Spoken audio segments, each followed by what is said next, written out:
Let's take a look at profiles. First, identified versus unidentified profiles. Second, how to import new profiles.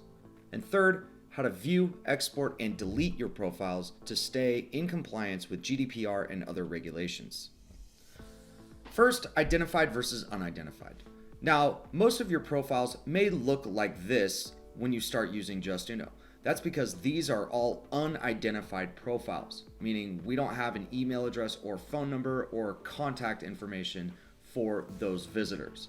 You can easily filter those by selecting identified or unidentified to see which visitor profiles you have contact information for. Second, let's take a look at how to import new profiles. And you may want to do this when you recently signed up for Justuno or you are otherwise trying to integrate known profiles into Justuno's database for use in conditions, segments, and targeting with workflows. To do this, simply drop in a CSV file. And once it completes the import process, you'll see the data mapping options where you can map all of the columns of your CSV to the corresponding Justuno property. And you can add them to a static segment if you choose to and import the profiles. Once that's complete, you'll see a green validation message and you'll see these contexts added to your profiles. Next, let's look at some options for viewing, exporting, and deleting a profile.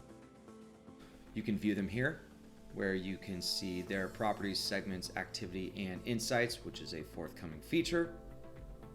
You can export the profile via CSV, or you can grab multiple profiles and export. And finally, you can delete a profile here if it is requested by the end user. So what have we learned today? We learned that Justuno has visitor profiles for each of your website visitors.